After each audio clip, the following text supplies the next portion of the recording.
Отбасы хрестоматиясы салт-дәстүр сөйлейді кітабынан үзінді. Айды құрметтеу. Ертеде күн мен айдың нұры бірдей болған екен.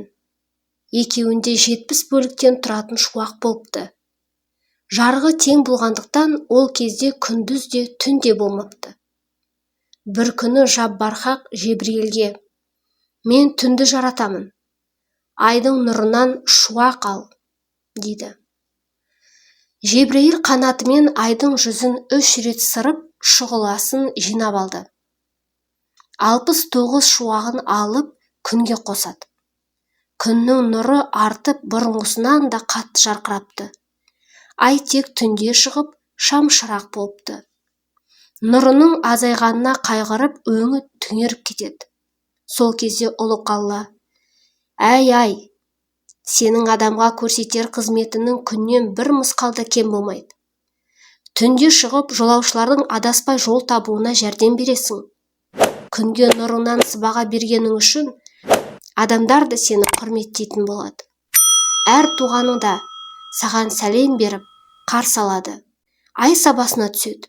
Өзінің бір шуағымен түнде адам жол көрсетеді». Жебірейіл періште нұр алуға келген кезде қанатымен айдың бетін жырып алыпты. Ай бетіндегі жырық сызықтар содан қалған деседі. Халық та айды құрмет тұтып, жақсылыққа ырымдайды екен. Жаңа ай туғанда: «Ай көрдім, аман көрдім, бұрынғыдай заман көрдім. Ескі айда есірке, жаңа айда жарылқа», деп сәлемдеседі. Ел аузында да айға қаратып дәрет сындырма, айға қол шошайтпа, айға қарап күлме, жылама деген тыйымдар пайда болады. Ай сәулесі адамға түспесін деп терезені түнде жауып жатады екен. Ай сәулесі түскен адам ай кезбе ауруына ұшырайды деген наным бар. Бейуақытта жылама. Діни аңыздарда ібіліс 3 рет еңіреп жылаған деп айтылады. Ең алғаш жұмақтан қуылғанда жылапты. 2 рет тағдыр тақтасынан өзінің болашағын көргенде бетін жыртып дауыс салыпты. 3 рет Мұхаммед пайғамбар туғанда қара жамылып отырып қалыпты. Бетін тырнап шыңғырған кезі күннің батып бара жатқан сәті екен деседі. Содан бастап қас қарайғанда жылама, шыңғырма, дауыс салма деген ырымдар, тыйымдар шығыпты. Күн батқанда жылаған адам ібіліске жақтас боп, оның даусына үн қосып жылайды деген түсінік бар. Күн батарда ұйықтама. Тәңірдің ырзық тарататын Рузан деген періштесі бар екен. Ол таң ата жерге түсіп, адамдарға ырзық, несібе таратады екен. Күн шыққанша ұйықтайтын адамды Тәңірдің несібесінен мақұрым қалған деп түсінеді. Күн шыққанша ұйықтайтын адамды Тәңірдің несібесінен мақұрым қалған деп түсінеді. Ерте тұрған еркектің ырысы артық, ерте тұрған әйелдің бір ісі артық деген мақал осыған орай айтылған. Рузан періште қас қараяр кезде де жерге түсіп ырзық таратады.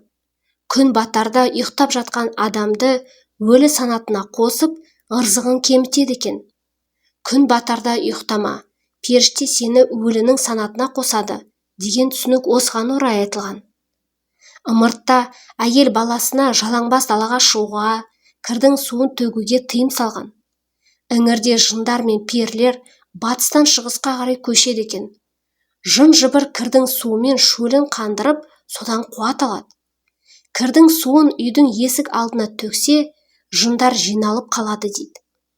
Сыр өңірінде мынадай аңыз айтылады. Ертеде Сейтжан деген кісінің әйелі үйде кір жуып болып, суын төгуге сыртқа шығып кетеді. Сүт пісірімдей уақыт өтсе де қайта оралмайды. Сейтжан әйелін әрі-бері күтеді. Оны іздеп тысқа шығады. Біраз іздейді, таба алмайды. Көршілердің үйіне барып шығады. Оларда да жоқ. Сол кезде сыр бойында Әубәкір деген атақты ишан бар екен. Соған барып жағдайын айтады. Әйелің кірдің суын намаз шамда бекер төккен екен. Шамасы әйеліңді көшіп бара жатқан перілер ала кеткен ау. Мен оларға хат жазып берейін. Сен соны апарып бер, дейді. Оларды қалай табамын? Кешке дәретіңді алып тазаланып алдарынан шық. Есігіңнің алдына кірдің суын қойсан, өздері үймелейді. Сол кезде менің берген хатымды біреуіне ұстат, дейді де тұмар жазып беріп. Мына тұмар сені жын жыбырдан қорғайды. Саған тиісуге батпайды, дейді. Сейітжан ертесіне кеш бата есігінің алдына кірдің суын қойып, жын перілердің көшін күтеді. Кірдің суының иісін сезген жындар Сейітжанға қарай жақындайды. Сол кезде ол хатты көсемдеріне ұстатады. Ол хатты оқиды да көшті тоқтатып, мына адамзаттың әйелін кім алды? Деп айқайлайды. Ешкім үндемейді. Екінші рет айқайлайды. Онда да ешкім үндемейді. Үшінші рет айқайлағанда бір жын шығып, мен алдым, деп қайтарып берген екен. Сейітжан әйелін алады да қазыққа байлап қояды. Жын перілер көшін жалғастыра береді. Олардың қарасы көрінбей кеткенше, әйелі айқайлап шыңғыра берген екен. Таң ата Сейітжан әйелін ертіп, Әубәкір ишаның алдына әкеледі. Ол бір қағазға ішірткі дұғасын жазады да, кесеге салып үстінен су құяды. Су көк түске боялады. Сосын оны әйелге ішкізіп, тұмар жазып береді. Кетерінде Сейітжанға, әйелің жалаңбас жүрмесін, деп қатаң ескертіпті. Тырнақ пен шашты далаға тастама. Тырнақ пен шашты күтіп ұстау Ыдырыс пайғамбардан қалған сүндеттің бірі екен. Ыдырыс 20 жасқа келгенде, оған Жебірейіл періште келіп, тазалықты үйретіпті. Діни кітаптарда Ыдырысқа 30 парақтан тұратын кітап түсті делінеді. Бұқара халық соның арқасында кітап оқып, арам мен адалды айыруды үйреніпті. Дәрет алып таза жүру, ғұсыл құйыну, шаш тырнақты күтіп ұстау парыз болып бекиді. Осыдан бастап шашы өскеннің елі кәпір, тырнағы өскеннің өзі кәпір деген сөз қалыпты. Тырнақ пен шаш алғанда оны жерге көму қажет. Себебі тырнақ пен шаш жын перінің сүйікті азығы саналады. Шаш пен тырнағын жынға алдырған адамның басы ауырады екен. Табалдырықты баспа. Адам ата қағбаның іргесін қалап, оны Құдайдың үйі деп атайды. Қағбаға құлшылық жасап, ескірген жерін жөндеп тұрады екен. Дүниеден өтерінде ұлы Шишке қағбаның кілтін ұстатып, оны күтіп, таза ұстауды аманат етіпті. Шиш әке өсиетін бұлжытпай орындайды. Оның ықылас пейіліне риза болған Жебірейіл Шишке үй салуды үйретеді. Оған дейін адамның ұрпағы ағаштан салынған лашықтарда өмір сүрген екен. Шиш құрылыс өнерін үйренген соң, алғаш өз үйін кірпіштен тұрғызады. Баспанасы дайын болған кезде оған бірінші болып қонаққа келген құт екен. Ол үйден орын беруін сұрайды. Шиш, қалаған жеріңнен қоныс ал, дейді. Құт табалдырыққа келіп жайғасады. Осыған орай ел арасында табалдырықта тұрма, табалдырықты баспа, үйдің құты қашады деген ырым сақталыпты. Артынша Шиштің үйіне Бақыт келіп бас сұғады. Ол төрден орын беруді сұрайды. Шиш рұқсат береді. Бақыт төрге жайғасады. Қазақта құрметті қонағын төрге отырғызып, бата сұрау осы ырымнан қалған екен деседі. Бақыттың соңынан береке кіреді. Ол Шиштің дастарханынан орын алыпты. Дастарханда береке бар деген түсінік осыдан қалыпты. Көп ұзамай ынтымақ келіп, пайғамбардың қонысынан жай сұрайды. Ол босағаға орналасады. Қазақта босағаң мықты болсын деген сөз ынтымағың мықты болсын деген тілек екен. Ал босағада тұрма дейтіні ынтымақты бұзасың деген ырымы деседі. Шиш ізгі амал, қасиеттерді орналастырып жатқанда, үйдің бір саңылауынан жын перілер жасырынып келіп, үйдің бұрыштарына тығылады.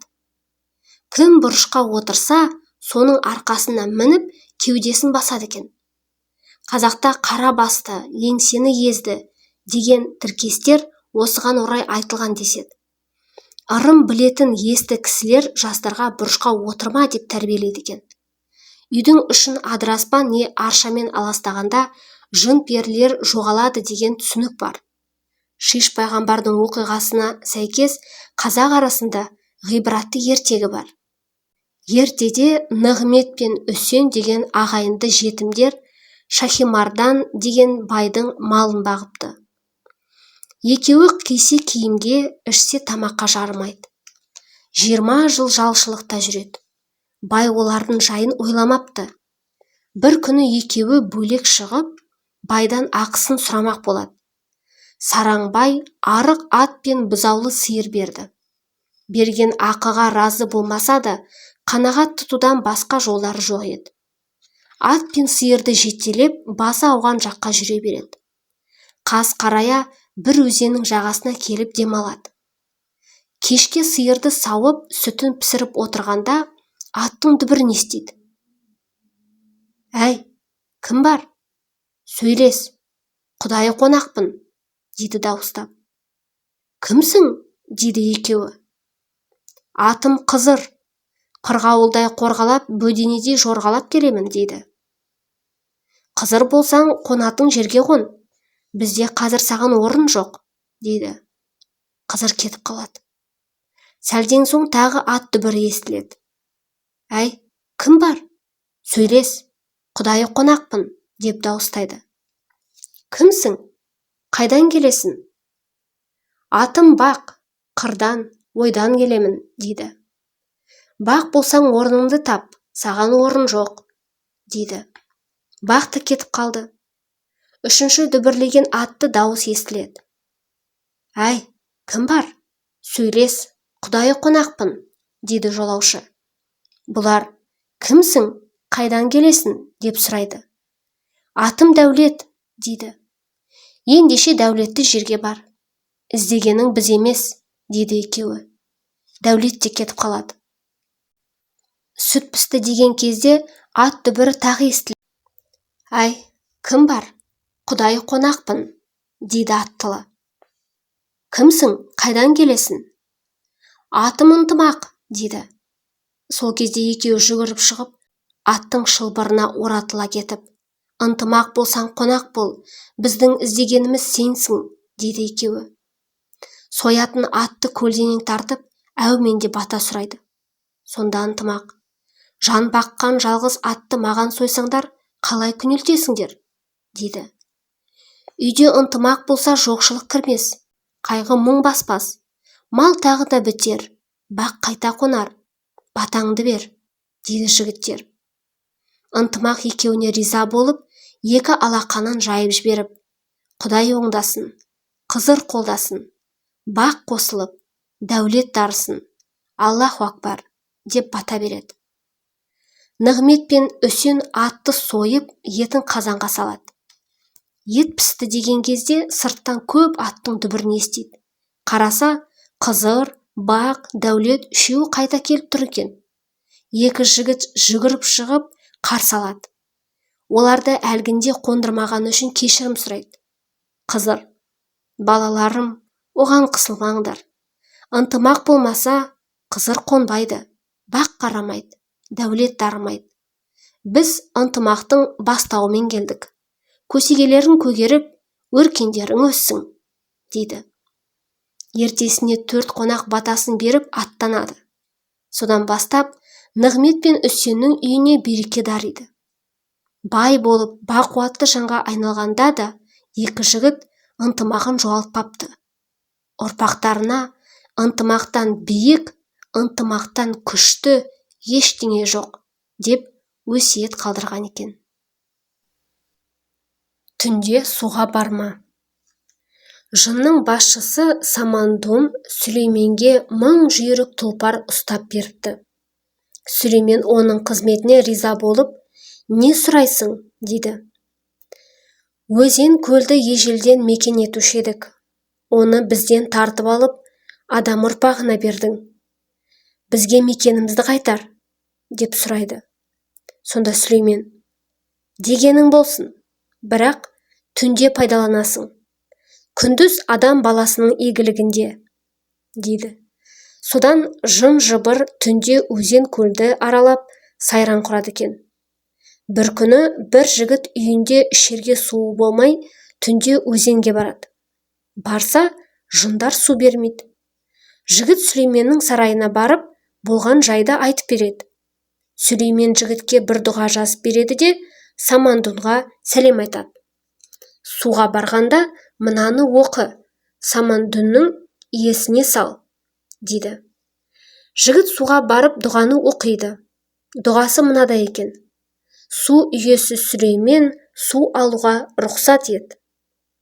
Оны естігенде Самандун барлық жынға: бұл жердің шын егесі Сүлеймен патша, су беріңдер, дейді. Содан бастап адамдар түнде су алғысы келсе, су иесі Сүлеймен су алуға рұқсат ет, деп сұрайды екен. Қазақ арасында түнде суға барма, суға түспе деген ырым осыдан қалыпты. Түнде жалғыз суға түспе.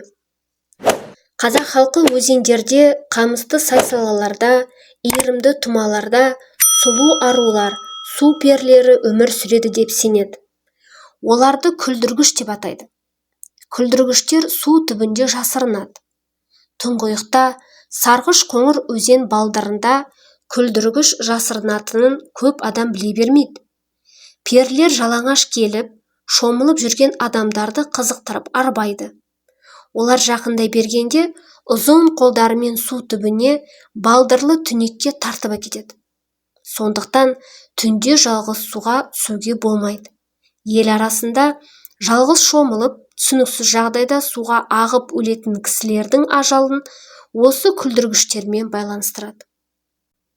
Түсіңді бейпіл ауызға жортпа. Түс Тәңірі жаратқан кереметтің ең кішісі екен. Ол үш түрлі болады. Алғашқысы шайтани түс. Бас аяғы жоқ, адамды мазалап түсініксіз күйге түсіретін шым-шытырық түсініксіз түс.